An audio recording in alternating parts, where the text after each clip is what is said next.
Okay, hey everybody. There we go. Jake here. I am honored, as I told you guys, that we were going to be featuring Christy Grossman with us today, and I'm going to have her introduce herself here in just a second.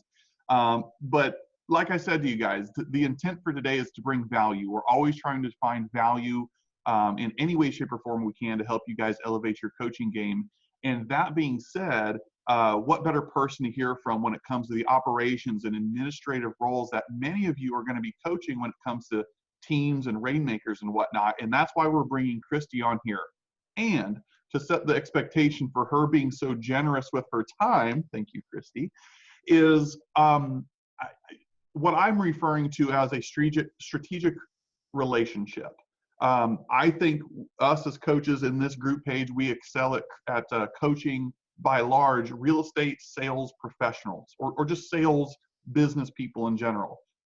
Most of us, lack in the expertise of coaching the administration, the operations behind the scenes that makes everything go. So as far as I'm personally concerned, and I hope all of you will join me in this, Christy is somebody that I am growing to love and trust and feel comfortable rather to refer people her way when and if I have somebody that I'm coaching or even hear about who struggles or needs help in the area of their operational coaching and advisory. So that being said, Christy is my go-to person. And Christy, I would love for you to tell everybody, most of them know who you are anyways, but tell us who you are and what you do, kind of a little bit of background on what you're doing now.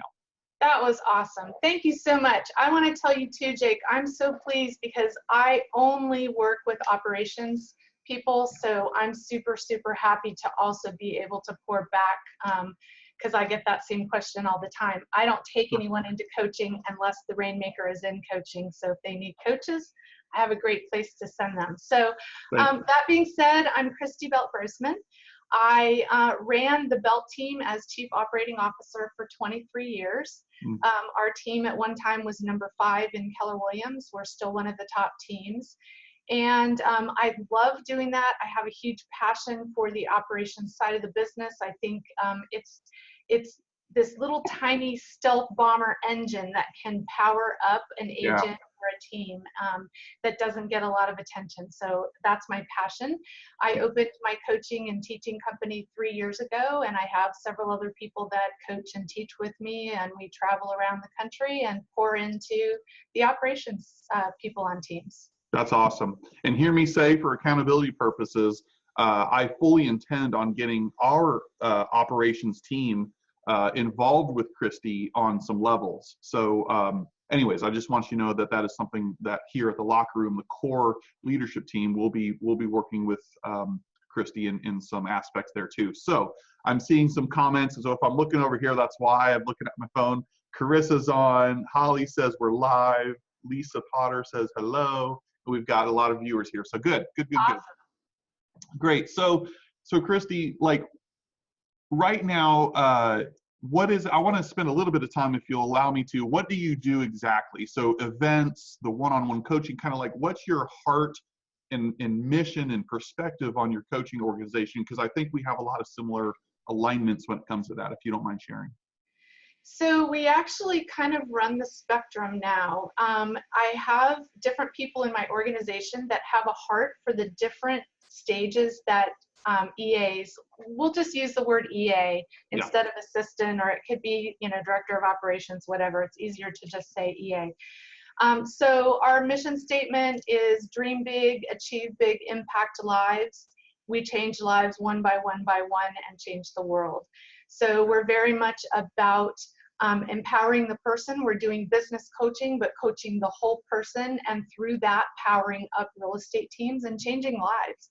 Truly, it's about changing lives. So we have everything from, we have a new training ops boss training center coming out in February, which will be group coaching with video training behind it.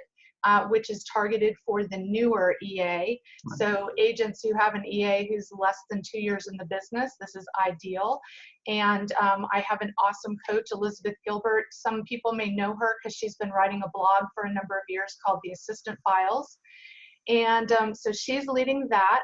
We have classes all around North America called Be a Boss, 10 Secrets of a Mega EA, which is kind of a higher-minded class, but everyone from the beginner to the 20-year veteran can go to that, and the Rainmakers should come to that too. So that's a class for agents and assistants. We talk about accountability and goal setting and owning their side of the business. That's one of my favorite parts. And then we've got one-on-one coaching. I have a coach who coaches with me who she's the chief operating officer of the team, two mega teams that just merged, the Anderson group in Colorado and Idaho, and Mike Hicks group just merged. So it's a team of about 30 people, and she leads that team and also does one-on-one coaching and teaching. And then once a year, my favorite event is the Ops Boss Leader Retreat. Yes. So this is 3 days of Friday, Saturday, Sunday, all ops, for ops, by ops, where I have amazing speakers come in. We do breakout sessions, masterminds, panels. It's phenomenal. So that's in October. Well, and I personally love, shameless plug right now, I love following you on social media, your posts, your graphics, they're world class. So real quickly on the front end of this, how can people follow you? How can they get in touch with you on Facebook or wherever so they can see what you're doing? So Instagram and Facebook, we're Ops Boss Coaching, just all run together. They can follow me on Facebook. I keep hitting my 5,000 people, and I keep deleting on birthday days. I do that too. Yep.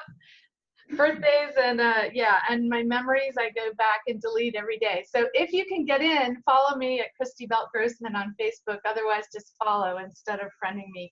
And you can follow Ops Boss Coaching at Ops Boss Coaching on Facebook, Insta, and also Ops Boss. I can't talk today. OpsBossCoaching.com. Hey, tell you one thing that this group of coaches who's watching this right now knows. We screw up a whole lot, and we're okay with that, and we're transparent and honest, and what you see is what you get. So who cares? Totally my style. This is no stuffy interview here, I'll tell you that much. Let's stop plugging me and let's give some value to your people. Yeah, well, I owe it to you to do that. There's my ID coming out. I know, but they're genuinely interested too. I really want that to come across. As I'm looking at the comments, Kim Diop, for example, says she took your Ops Boss class with her EA last year, and it was great. So, oh, thank you. Yeah, you've got a strong following, and Cynthia Matheny says, I love your picture quote posts and all that stuff. So yeah, I love her stuff that she's doing. Tell her congrats on her new venture. Oh yeah. All right, so let's get into it then. I love the language. We know language matters. So what in the hell is an ops boss? Like, what do we mean when you say that, and what's different from that versus an administrative assistant? So that's a great question, because I think sometimes the word boss has a bad connotation. So let's talk about that. So the way that sort of came forward was there's been a lot of talk over time about mega agents, mega teams. The word mega is used all the time, and I thought nobody's talking about the behind the scenes people. You can't have an uber successful agent or an uber successful team without having someone powering you behind the team. Amen. So we use the word boss as in taking ownership. Right. I'm a big person about taking ownership. So I think when people are hiring, they need to differentiate between, am I just hiring an average assistant? Is that me dinging or you? I have no idea. It could be me. Okay. I thought I closed out my Facebook. As long as that we're good. Are they hiring an average assistant, or are they hiring an ops boss? And there's no right or wrong. There's just what's right or wrong for your business. And so, for example, an average assistant would maybe be a follower, where an ops boss would be a leader on your team. Okay. An average assistant might be an empire protector, where an ops boss would be an intrapreneur. I love the word intrapreneur. We're not entrepreneurs, but we're intrapreneurs. We're also empire protectors, but we're empire builders as well. And it's kind of two different things. So, okay, got it. And so how do you go about your coaching practices or building up these leaders that's traditionally different from the lack of support or lack of training they would otherwise receive? So I think, some of the things we talk about in the class is just the concept of ownership. What does that look like? So it's two-pronged. It's one is working on the mindset of the operations person to understand that they actually can and want to own this side of the business because they're better at it. right? So when they were hired because their agent probably isn't good at paperwork, isn't good at systems, isn't good at all these things. So let them own it. And then the second prong of that is also working with the agents to understand how to empower their people. So the ops person wants to take ownership, and how can the agent empower them to do so? That makes sense. So for the coaches listening out here who, as we know, are going to pour back into the Rainmakers, the sales professionals aspect of this, what from your experience has been like the DNA to look for? If I've got all these resumes flooding in, like what specifically have you found to look for, identify in somebody who's going to be an ops boss versus just cul-de-sac talent? Well, so it's interesting. I think first you've got to dig into where is the agent going. Before you even talk about the hire, are you coaching an agent who just wants to grow slowly, a little bit at a time? Are you coaching an agent that wants to grow in leaps and bounds? Because when you're hiring an ops boss, that ops boss is not just happy with status quo. So an ops boss is definitely learning-based, growth-oriented. They are resourceful. They know how to find answers for themselves. They're not expecting to be trained, right? So an average assistant walks in, they expect you're going to train them and teach them how to do everything. An ops boss comes in, is going to take charge and go. So the question is the agent ready for that? I have a lot of agents that say, I want an ops boss, but are you going to do the things that it takes in coaching, you know, to do what it takes to get where the ops boss wants to go? This is such a big topic, and I agree with you. Thank you for that, because it's, if we reference John Maxwell, for example, it's the first law, right? It's the law of the lid in his book, The 21 Irrefutable Laws of Leadership. And so many, I believe, so many top agents, can you hear me? Looks like it's frozen on my end. Did my internet cut out? Hello, hello. Uh-oh, are we still there? We're back. Oh, weird. My internet just like totally cut out or something. My internet connection is unstable, it tells me. No, whatever. You can hear me though? Don't take it personally, Jake. I can hear you. Okay, great. So we're back. What I was saying though is, from my experience, so many top agents, when they live up to this expectation that they feel like they got to grow a team, when sometimes they're not meant to. If I'm just being blunt, they have no business hiring somebody else because they suck as a leader or a manager, or they're not, at least not willing to invest the time and energy into developing that. So what do you think is the biggest mistake from your perspective that the Rainmakers make? And then I've got another question on the back end of that. I think the biggest mistake Rainmakers make is not taking the time before they hire. They make the mistake before they hire. So I think what happens is you're overwhelmed, you're stressed, I need help, like I'm losing deals, like I got sticky notes all over my computer, my life is a mess, I need an assistant yesterday. And they just plunge in and hire, rather than the first step they need to do is focus on actually a job description and what's the 20% of the role. Yes. And I can tell you from traveling around the country, I can walk into a room and teach 100 people, and maybe 2 agents and 2 admin can tell me what the 20% of their role is. Until you know what the 20% of the role is, you don't know who to hire. Because are you hiring for marketing? Are you hiring for customer service? Are you hiring for numbers?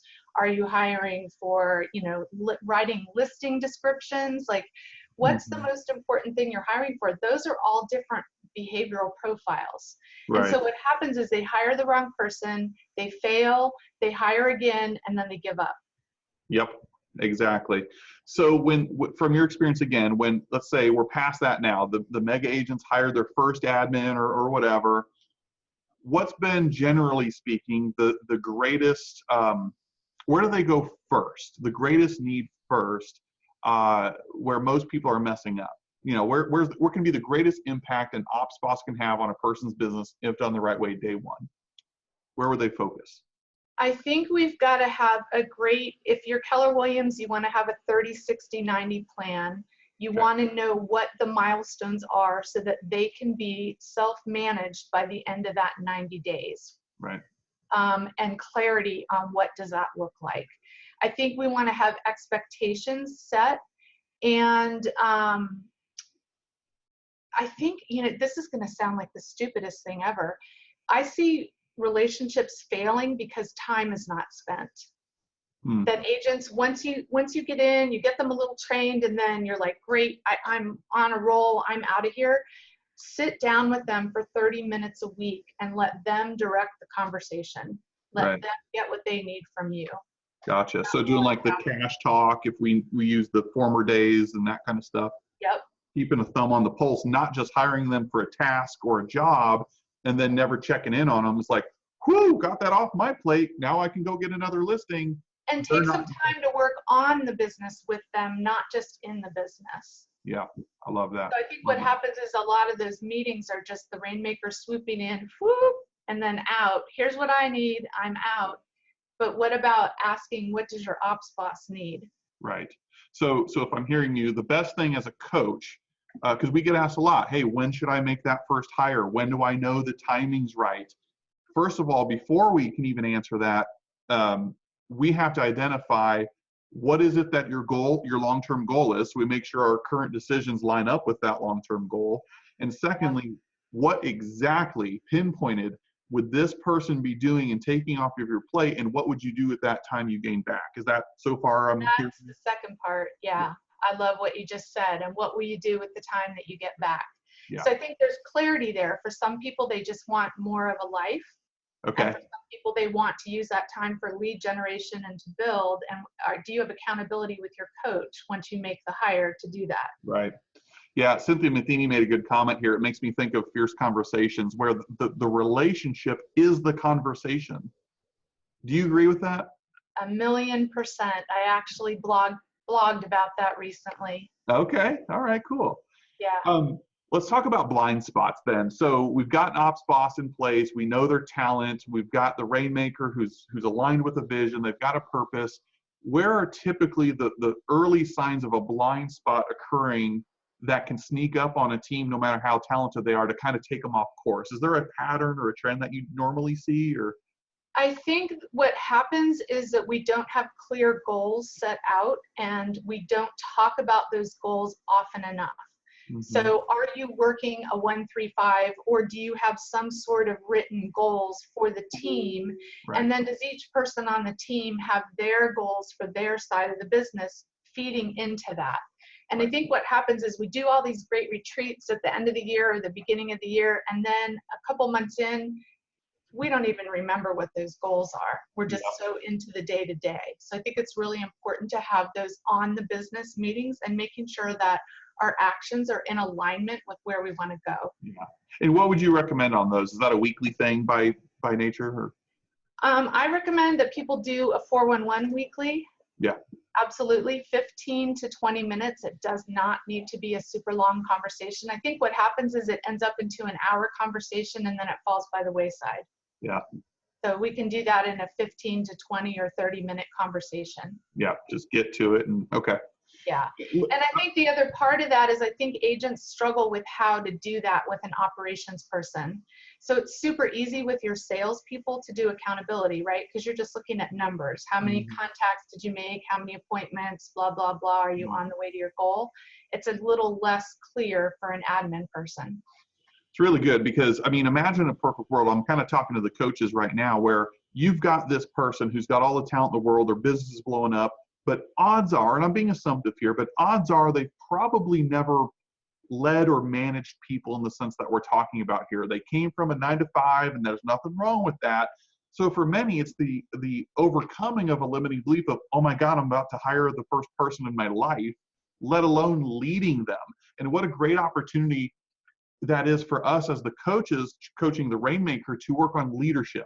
We spend all this time, from my experience, talking about goals and what did you reflect and learn on, what are you going to do differently next week? But we're not building them up as leaders, which is going to make them, it's the be do have concept, right? So they can show up the way they need to show up. Otherwise, that ops boss, the real ops boss, they're out of there.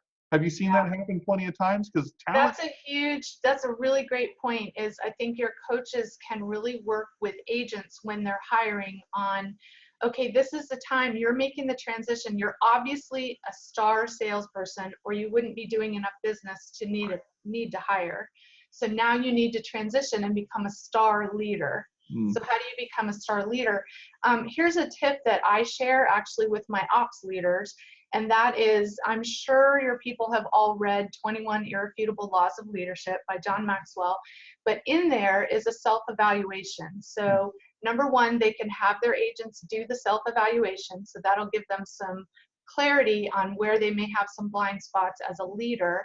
And then I actually periodically will take that self-evaluation and give it to people in my life where I show up as a leader. So I gave it to my husband and my daughter because I'm a leader at home. I gave it to my team leader in the office. I gave it to people on my team.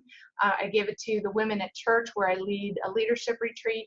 And I asked all of them to fill it out about me so that I could get some 360 perspective on what my weaknesses were so I could work on them. So that's something you could have the coaches do with their agents. That's awesome. Yeah. I know I'm bouncing all around, but I want to go back to something real quick just to kind of put you on the spot here. And by the way, guys, I have no written questions. None of this was rehearsed. We just hopped on here. So I'm just flying by. I hope if you have questions, please type them in the chat here. I see a lot of you engaging with us. If you have questions that you want me to ask Christy, please put it in the comments. And I will make sure I ask those, okay? But I want to go back to something real quick. We do get asked a lot, how do I know, or when will I know it's the right time to make my first hire? What would be your, I know there's not a one size fits all answer, but what would be your suggested answer or question even back to the coach when that comes up? I would say, well, I would want to know where they're going and how fast they intend to get there. Okay, so those first two checkpoints, you've said that multiple times. So where are you going? Do you have a goal? And how quickly do you want to get there? What's the speed? What are your cash reserves? Why would you say that? I would want to have that in there. Now, it's not, that's one of the things we didn't talk about, the difference between an assistant and an ops boss. So an assistant is an expense and an ops boss is an investment. An ops boss is actually going to do things in your business to generate income through the system side of the business. Whereas an assistant is just sort of kind of doing tasks and maintaining. Write that down, everybody. Paid for their time, and an ops boss is paid for their results. Oh, okay. So just kick it up a notch. I just got a little uncomfortable. Now, the pay levels are different, right? You're not going to pay an assistant the same thing you would pay an ops boss. Right. So that's why I said you have to know where you're going. Right. You know, so, do you just let's say add life to your, add a little bit of time back to your schedule by hiring somebody, or are you building a team? Yeah. So let me paint a scenario then and see if you answer that any different. Like, all right, I'm a first year agent. I'm knocking the cover off the ball. I just capped in 6 months. It's just up trajectory. Through my actions, you can tell I'm the real deal and I'm serious about starting a team. And then I find myself hitting that wall, that E2P ceiling. Is there a certain unit count? I know this is a very awkward, hard answer, but how will I know when the right time is? I think it depends what part of the country you're in and how complicated your deals are and all of that. I would say probably somewhere in the 25 unit range. Yeah, I agree. It's time. Yeah. 24 to 36 is usually right in there, and yeah, I agree with that. Yeah, you're doing 2 a month. And what would be the expectations for our coaches leading the team lead? If I hire an ops boss and it's the right fit and I'm the right leader, what would my business potentially do in a year's time? What would be a fair expectation? So the concept that I teach on the ops boss side is that you should 3x your salary. That's actually when I was on stage with Gary Keller at Mega Live, what we talked about. So if your salary is $50,000, then you should bring in $150,000 in GCI to the team through the use of systems. Wow. And that can be super, super simple. It's not anything complicated. It's just, like you just said, going from E to P many times, taking what your agent may have been doing. Sometimes I do it, sometimes I don't, and actually putting a system in place so it always happens. So when you're working with, that's a great point. So when you're working with the ops boss as a coach to client relationship, do you generally kind of steer them or direct them where you know the low hanging fruit is to maximize business return? Like, is it working the database, or where would you ideally point that person to? So actually, we've started having a lot of conversations recently as we're sort of heading back. A lot of my areas where I'm coaching are heading back into shift. Yeah. Some are, here and there, yes and no. But regardless, we're really focusing on knowing numbers this year. How many people are in your Met database? Nice. How many deals did you get from your Met database last year? What's our target for this year, and how are we going to get there? Okay, so the ops boss, so if I'm the Rainmaker, I would turn over my database and creating of systems and things to maximize that. Are you still judging it off of a MREA 12-2? Or are you back at a 10% expected return? Where are your numbers? We've just been using MREA 1, waiting for MREA 2 to come out.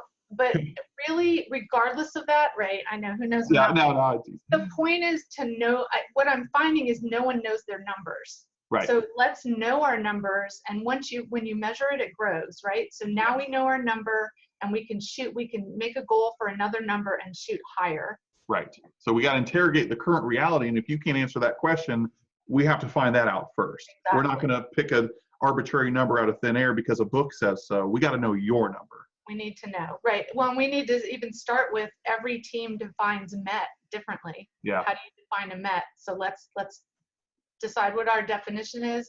Let's make sure all our people know. Let's categorize our database. Let's see how many we got, how many are we going to shoot for, and what are the activities to get us there. Okay.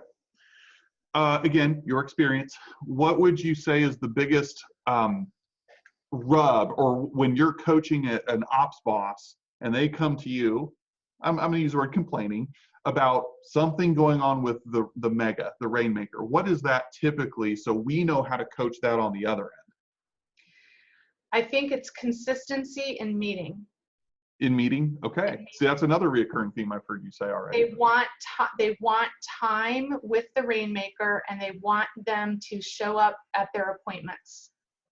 So there's a lot of Rainmakers. So simple. They have good intentions, but then a walkthrough problem happens, or a listing appointment, or whatever. I think their biggest challenge is what they would want is that's sacred, holy time. Yeah. All right. So ops bosses spell love just like a child, T-I-M-E. Boom. That's what I hear you say. Okay, good. Boom. That's a love language. I saw you post about the love languages. It sounds so simple, but it's the thing I see across the board every time. That's fascinating. Yeah. And that's actually a really big nugget as far as I'm concerned, because if we just are people of integrity and manage our calendars and do what we say we're going to do, and they don't ask for much, they just want to know, at times, am I on the pace? Am I doing what you want me to do? Here's a status update, whatever. Again, it goes back to the conversation is the relationship. Relationship, yeah. I mean, and that's the difference, I think, too, between an assistant and an ops boss. An ops boss is a true partner in the business. An ops boss is going to treat the agent's business as if it's their very own business and operate just like they care as much as if it's their business. Right. And so if you invest the time in them, they will invest back in you. Interesting. Yeah. What else is a difference in ops boss versus admin? Just anything we haven't yet covered, because you've said a lot, and I bounce. I think just maybe, strategic things, like they're thinking at a higher level. So an admin assistant is maybe paying bills or filing bills, and an ops boss is actually either doing or outsourcing and analyzing the P&L. An ops boss is actually looking at the numbers, knows the object of the game is to have 40% profit. And how can we manipulate what we're doing to get to 40% profit? Whereas an average assistant is still useful.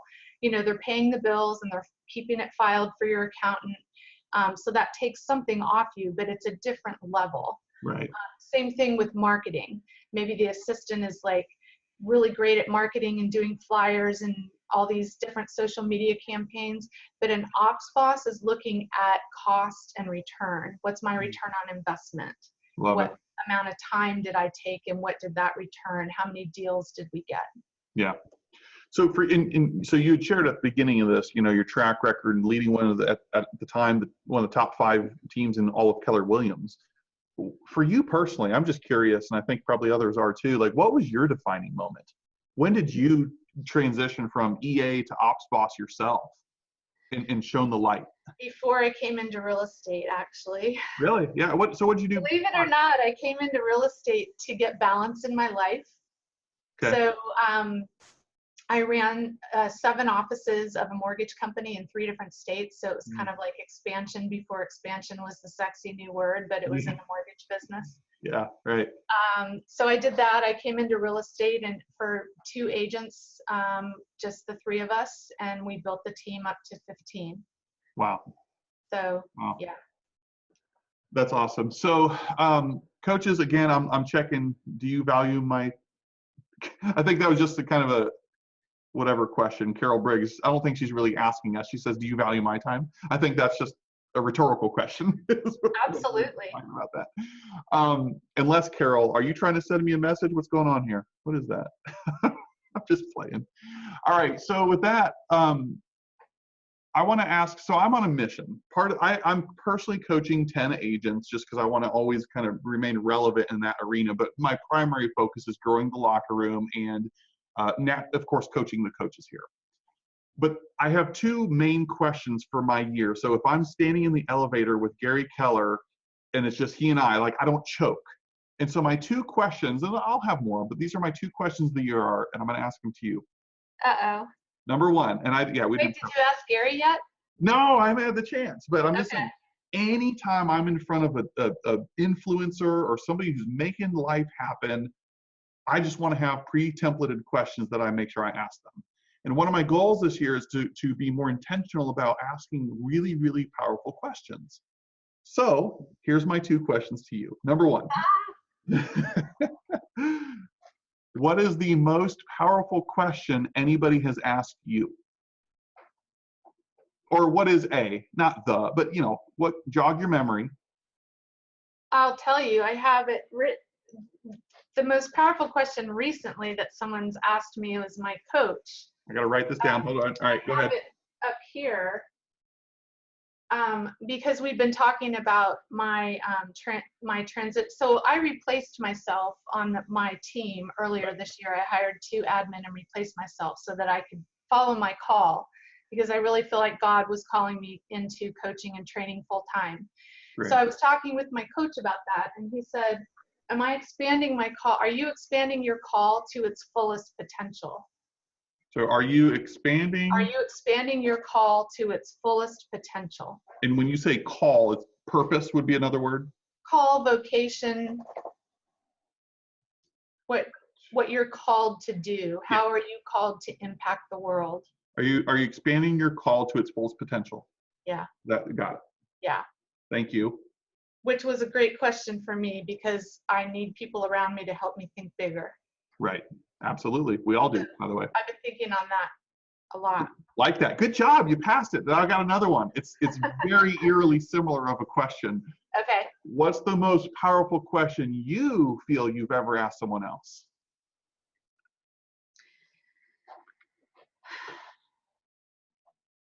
Probably the reverse of that question. Okay. I mean, I'm a faith-based person, so I know everybody's not. But I would ask you, what is God calling you to do? Yeah. We think a lot of times about what we should do, what we could do, what we would do. What is God calling you to do? And my experience with that is that we all have gifts and talents and passions that when we use those, we feel so fulfilled and we're so successful at what we do. But sometimes we're not paying attention to what those are because we're around all these shoulds and coulds and woulds. Yeah. So I added to your question, I wrote both of those down. What is God calling you to do? And then, are you doing it? Are you doing it big enough? Are you doing it big enough? Noted. Thank you. Thank you. All right, good. I think that we have a question here from Carol Briggs. A question for the Rainmaker to the ops boss. If they're not showing up, how much how much do they value the ops boss? Oh, she was defining what she meant by that question. Yeah, sorry. I think she's making a great point though, because so her question was, they're basically not valuing the ops boss if they're not showing up. That's so the suggestion. They don't value the person. And I think that's exactly, I think if you asked the Rainmakers, they would say that they do value their ops boss, but their actions are not in alignment. You know, the video and audio are not in alignment. And so the message that they're sending by accident is that they don't value the ops boss. Yeah, I think that you're right. It's the message that's being sent through the actions. Yeah. Yeah. Hey, while we're on the question thing, what's a great question that the Rainmaker would ask to an ops boss to make sure that their vision, their world is big enough for the ops boss's world to live inside of it? Kind of a Gary Keller thing there. Like, what's like a probing type question if we're interviewing or something with each other to make sure I can accommodate that person's big world?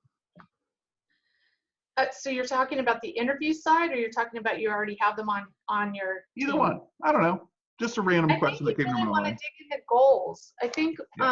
I think one of the mistakes we make, it's actually a two-way question, is if I'm an ops boss, I want to know what your goals and your vision are. That's super, super important to me. So I know if we're headed the same direction. And you should want to know what my goals and vision are. And are we in alignment? Are we going the same direction? And I think sometimes we forget the personal side. Yeah. So we're talking about business goals all the time, but what's important to your people? Yeah. Do we know, like, for example, previously when I was on my team, my transaction coordinator's dad had Alzheimer's, and he was losing his memory very quickly. What was important to her and her life, not work, didn't matter about work, but what was important was to spend as much time with him before he lost his memory. And we knew that, so we adjusted her role so that she could do as much as possible from outside the office, so she could drive to where he lived and spend long weekends there. That's knowing your people and knowing your vision, and are we a match? Yeah, well said. I'm a Gary Keller, he doesn't know it, but I'm like one of his biggest fans, and I swear I'm going to be a mini Gary Keller, at least a fingernail of him. As I think this. Think big, Jake. Yeah, right. I know. As I think the story goes of Gary Keller, I'm in no position to tell his story, but I remember one year on, I think, Mega Camp or Family Reunion, he was explaining how once upon a time, his ops boss, if you will, or somebody asked, how big do you want Keller Williams to be? And I love what I think I heard his answer to be, and I've totally stolen it. How big do you want the locker room to be? I'm willing to allow it to get as big as it needs to get. So opportunity is always in abundance. Talent is always welcome, because I'm not going to be the lid to whatever this could be. And yet at the same time, our folks know here, I don't chase growth for growth's sakes either. I just chase being in business with the right people and let the cards fall where they may. Agree. So 100%. Yeah. Cool. I don't know. That was not a question. That was just kind of a statement. To dial back to your question, though, and you were saying, like, what kind of questions do we ask when we're interviewing people? How do we find out if we have people that are in alignment with our vision? I think what we're doing sometimes, the mistake we make, is we're asking questions about how people think and what they want to do, but we're not drilling into what they have already done. So we want to know what their track record and their trajectory is. Yep. So anybody can talk a good game, and I always tell people to dig down 3 deep on their questions. Awesome. So if you want to know, for example, how they handled, a really almost insurmountable problem, ask them the question, tell me about a time when you blah, blah, blah. Let them tell you the answer. Ask 2 more times. Yes. Anybody can tell you what you want to hear once, and anybody can think of a second time, but to give a 3rd example in your actual life, if you can get 3 deep, then you know it's real. That's awesome. Yeah, totally agree with that one. Whew. And that, by the way, that right there applies to coaching. I mean, forget interviewing for a hot second here. Any coaching, anything they say at face value, they can get out of there. We're on and off in 30 minutes, and they just avoided true accountability. So for all coaches, go at least 3-4 layers deep, and we've talked about that a lot. So that's good. Good stuff. What else would you say? What have we not talked about as far as knowing, because you teach and train on so many different areas, but specifically today we wanted to hit on what is the fundamental differences of an admin or an EA versus a true ops boss? What have we not said or hit on yet that you want to make sure you tell the coaches? Is there anything? I think we've hit on everything. I think the most important one of all the ones we talked about is the empire protector versus the intrapreneur. And does the agent know which one they need and which one they want? Which one are they hiring for? There's no right or wrong. So it's not like if you're not an ops boss, you're a terrible assistant. No, yeah. Two different, completely different roles. Yes. I love that. Thank you for unpacking that one. As coaches, we can ask a lot of questions of our agents when they're at this point where they're hiring. Yeah. What are you looking for? What is the role? What are their job description going to be? What's the 20%? Yeah. And where are you going? And if they say, I don't know, is there a great exercise that, because like, for example, I could say, all right, have a notepad and paper and take it an entire week. And every time you catch yourself doing something you despise or you can delegate, write it down. Like, is there an exercise that you would tell a mega to do to get That's actually what I tell them to do. I tell them, I actually tell my ops bosses to do it as well. Anyone who is growing a business can do this. I always keep a list next to me of everything I hate to do and everything I'm not good at. Interesting. And that can help you form your job description for the next person. Either it can be a part-time leverage or full-time leverage or whatever. And when you 3x your income and all, what you said earlier, I would think through a consistent, what I still call cash talk, but a weekly meeting where you hold the freaking meeting and you talk meaningfully with your ops boss of what's going on, some of that'll get pulled out in the early days. So you're never caught off guard when it's time to like hire an admin that the ops boss can oversee the admin. Is that right? Yeah. 100%. Good. Guys, if people want to go to my website, also on the shop tab, I put in a download in there that's a free download that they can download. So it's a little chart that just has what an admin does and what an ops boss does, and they can kind of look two things. You can give it to your agents if they're hiring, so they can figure out which one do I need. And then if people already have assistants, the assistant and the Rainmaker can sit down and look at that list together. It can help an admin transition into an ops boss and know what the expectations are, like what are the different levels, and have a conversation around it. So where is that again? opsbosscoaching.com. Correct. On the shop tab. Shop tab, and they can get a free download that shows that main comparison of admin. Yeah. Guys, go there, get it. I will also go there and we'll upload that in the group as well, and that way they can have that. So awesome. Is there anything else you want to make sure we get out there? We got a little bit of time here and I don't see any big questions coming through. Anything else you want to tell the coaches? No more questions. Wow. I would say the other areas I see where the agents could power up their admin is by investing in them. I go to tons of training. My team was always, when I was on the team, very supportive about everybody going to training. But what I see happening is when I'm in the training, there's hardly any admin in the training. Oh, my admin needed to stay back and answer the phones, or we had too many closings. But my thing is, if you go together, you grow together. Because otherwise the Rainmaker comes back and you're not on the same page. That is such a good point. I know, being very vulnerable, I can't tell you how many times I've felt that way. I'm like, damn it, I wish Holly, Brenna, Carissa were here with me, because I can't package this up and go home, let alone meet with them in the lobby when it's still fresh on our minds and figure out what we're going to implement and do because of that information. That is such a good point. And then one last thing, I think, in terms of your coaches working with agents, one thing they could also help them do, in addition to the exercise you said, is to work on an elevator script. So when they're hiring, they need to have an elevator script. And the mistake that I see people make is their elevator script is usually, oh, our team's growing and I need to hire an assistant. Yep. Do you know anybody looking for a job? So right there, you've set yourself up for failure because you're probably looking for someone who's not looking for a job, because unemployment rate is historically low right now. So there's not a lot of people out looking. And B, you've told them you're looking for an assistant. So now you've let the person you're talking to determine what is an assistant.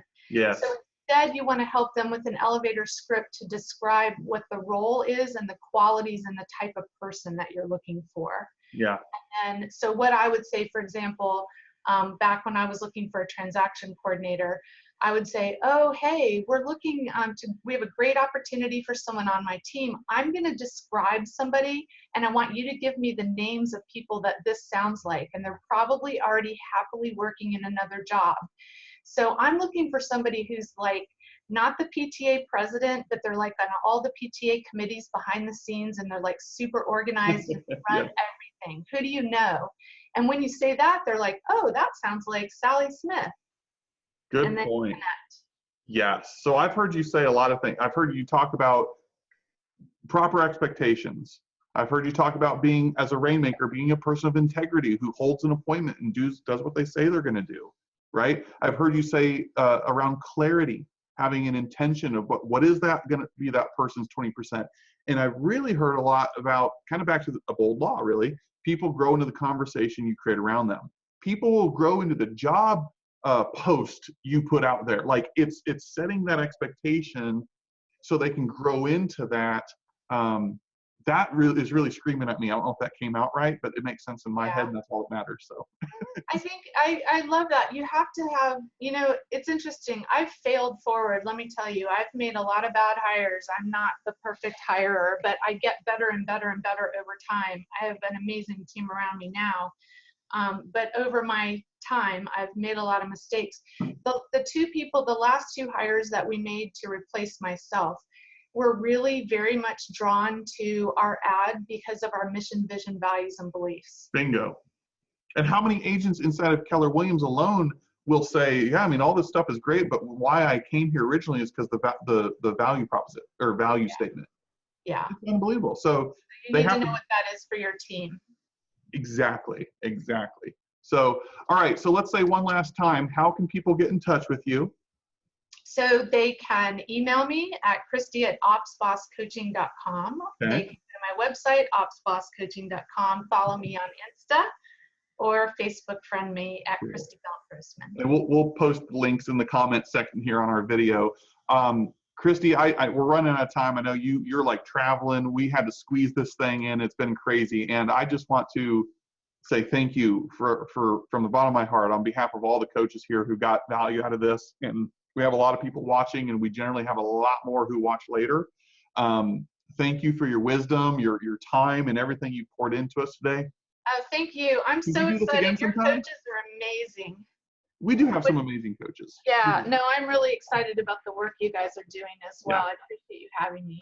So guys, yeah, it's our pleasure. And I know for one, anybody I come across, including our own team, we're going to get involved with you as far as operation, coaching, and training events and everything that you do offer. And I hope the other coaches will do the same.